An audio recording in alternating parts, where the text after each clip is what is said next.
শুনেছি জগৎ ওম দিয়ে সৃষ্টি, এই সম্পর্কে ঠাকুরের কি বলা আছে?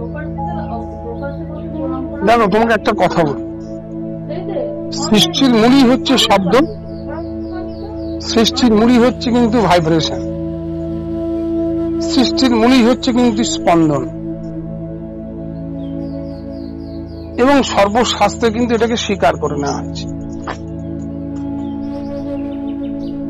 এই বাঘ ব্রহ্ম, এই ব্রহ্ম থেকেই যে জগতের যা কিছু সৃষ্টি, বিশ্ব প্রপঞ্চের যা কিছু উচ্চারণা, কাজে সেই শব্দ ব্রহ্ম, এটা তো আমাদের শাস্ত্র স্বীকার করেই, এবং বাইবেলেও ভারী সুন্দর ভাষায় বলছে, in the beginning there was word, word was with god.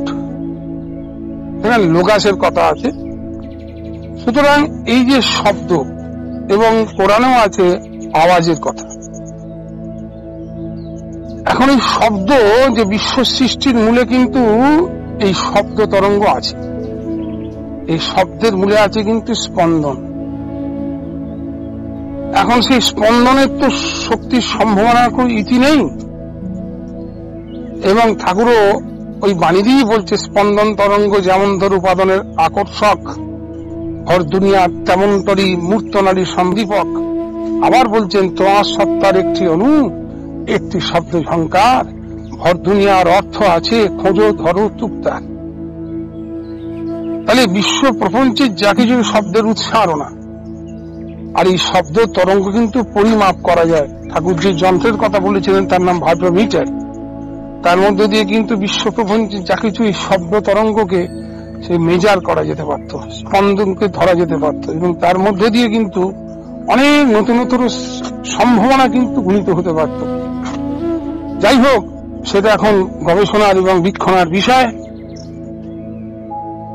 অনন্তর পরাবিজ্ঞানিক যদি আবির্ভাব হয় বিশ্ব পৃথিবীতে কোথাও, তারা ঠাকুরের প্রযুক্ত সমস্ত কল্পনাগুলো এবং ভাবনাগুলোকে তারা রূপ দেবে। এখন তুমি যে কথা বলতে চাই, যে শব্দ থেকেই যা কিছু কিন্তু সৃষ্টি, এবং ওম হচ্ছে কিন্তু আদি শব্দ, এটাকে প্রণবধ্বনি বলা হয়। ওম অর্থাৎ ওম কিন্তু ওঙ্কারের মতো করে যেভাবে আমরা বলি, এই যে ভোকালি এক্সপ্রেস করি, তেমন তরও কিন্তু শোনা যায় না। একটা অপূর্ব সুন্দর ওয়া ওয়া, একটা অপূর্ব সুন্দর কিন্তু গম্ভীর রূপ নিয়ে সাধনকালীন অবস্থায় এগুলো জিনিস অ্যাসপায়ার তার সামনে উপস্থিত হয়। উইথ এভরি সেন্সেশন একে কিন্তু ফিল করা যায়, এবং এটাকেই কিন্তু মহর্ষি পতঞ্জলি তার পাতঞ্জল দর্শনের মধ্যে বলছেন, তস্য বাচক প্রণব।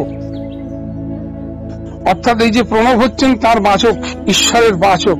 ঈশ্বরকে যদি বাক্যে বোঝাতে হয়, তাহলে কিন্তু এই ওঙ্কারের মধ্য দিয়ে বোঝানো সম্ভব।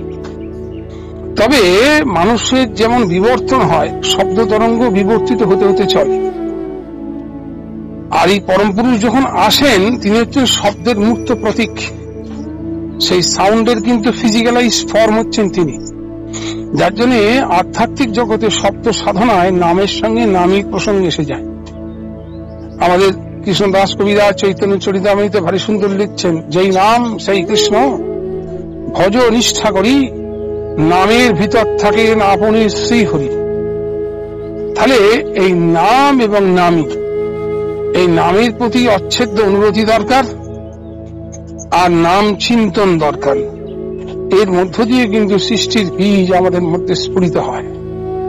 যেমন ঈশ্বরের মধ্যে সর্বগত্ব বীজ আছে, তার সৃষ্ট মানুষের মধ্যেও কিন্তু সর্বগত্ব বীজ আছে।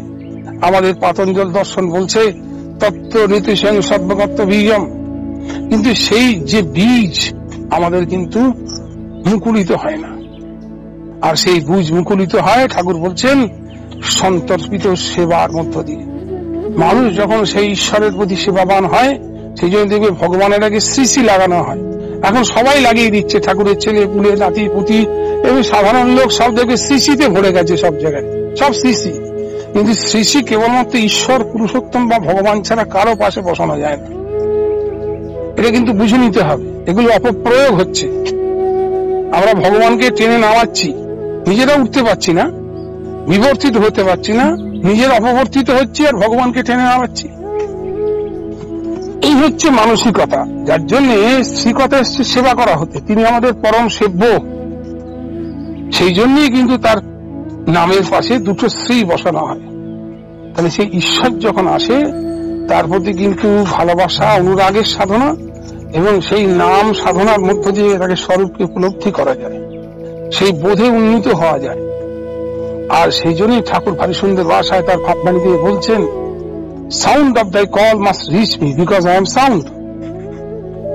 আবার সুন্দর ভাষায় বলছেন, name and love can কনকার everything.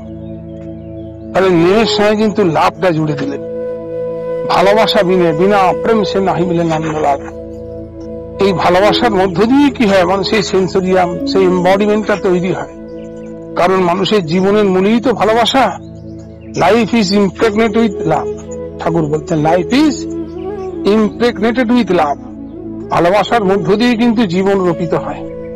সুতরাং সেই জীবনের মূল তাকে দিয়ে কিন্তু ভগবানকে সেবা করতে হয়, সৎমত ভাবে ভালোবেসে তাকে সেবা করতে হয়। করতে করতে কি হয়, তার অ্যাট্রিবিউটস গুলো আমাদের মধ্যে ঘুচিয়ে ওঠে। ঠাকুর ভারী সুন্দর ভাষায় ইংরেজিতে বলছেন, similar attributes come down with a fungic urge in similarly tune personality. তাতে টিউনিং হলে কি হয়, তার যে গুণসন্দীপনা, তার গুণগুলো আমাদের মধ্যে গজিয়ে ওঠে। আর উল্টোটা হলে কি হয়, তখন মানুষ ডিস্টার্ব হয়ে যায়, ডিপ্রেসড হয়ে যায়। তাই ঠাকুর আবার ইংরেজি বাণী দিয়ে বলছেন, a disturbed or depressed mind is the indication of irregular function of physics. অর্থাৎ এই ফিজিকটাকে কিন্তু আমার খেয়াল খুশি মতো চালার অধিকার ভগবান দিয়েছে। তিনি যেমন ইচ্ছাময়, সবাইকে ইচ্ছাময় করে দিয়েছেন। কিন্তু যদি আমি ইরেগুলারলি চালাই, কি হবে, আমার মনের চঞ্চলতা বেড়ে যাবে, মাঙ্কি মাইন্ড হয়ে যাবে, ডিস্টার্ব মাইন্ড হয়ে যাবে এবং ডিপ্রেসড হয়ে যাবে। Disturbed and depressed mind is the indication of irregular function of physics. তাহলে এই ফিজিকটা যত তাতে বিনায়িত হবে, মোল্ডেড হবে, তখন কি হয়, একটা ফাইনাল ভাইব্রেশন ইমপ্রেশন আমার ব্রেনে কিন্তু পড়বে। আর সেটাই কিন্তু শব্দ রূপে, ওঙ্কার রূপে আমার মধ্যে উচ্চারিত হবে। তাহলে মূল হচ্ছে কিন্তু গুরুতে প্যাসিভিটিটা আনা।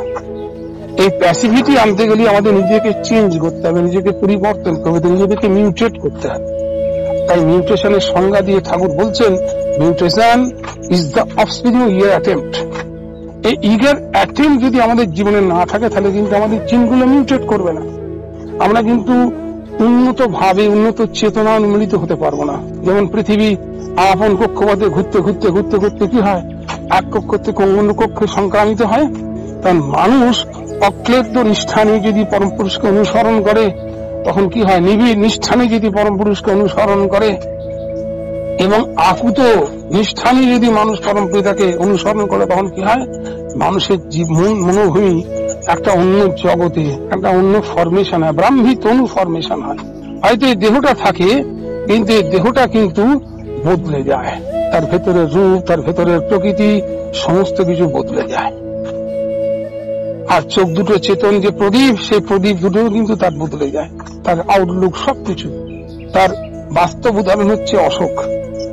অশোককে দেখছে খুব কুৎসিত ছিল, কিন্তু গুরুমুখী তপস্যার ফলে অশোকের জীবনে এমন পরিবর্তন হলো, তার রূপ বদলে গিয়েছিল। তাকে প্রিয়দর্শী অশোক বলা হতো। এত কুৎসিত অশোক, দেখতে এত খারাপ, তাকে প্রিয়দর্শী বলা হতো। সুতরাং প্রেমের চক্ষু, প্রেমের অঙ্গ, প্রেমের ভাব, সমস্ত কিছু তার মধ্যে দিয়ে উৎকরিত হয়, যে অ্যাসপায়ারেন্ট। আর তার মধ্য দিয়ে কেউ একটা ফাইনাল ভাইব্রেশন ইমপ্রেশন তার উপর পড়ে। আর ঠাকুর বলতেন, যুগে যুগে যখন এই সাধনার দ্বারা বিবর্তিত হয়, মানুষের যেমন বিবর্তন হচ্ছে, সাধনার দ্বারা কিন্তু বিবর্তিত হয়। সুতরাং সেই যে শব্দ জগতেরও কিন্তু একটা বিরাট বিবর্তন শুরু হয়। যুগে যুগে সেই বিবর্তনের যে প্রতিভূ যখন আবির্ভূত হন, সেই শাব্দিক ঈশ্বর, সেই ঈশ্বর এসে কিন্তু যুগ অনুযায়ী কিন্তু নতুন মন্ত্র দেন। আর সেই মন্ত্র যাবে মানুষের আধ্যাত্মিক চরম উন্নতি হয়।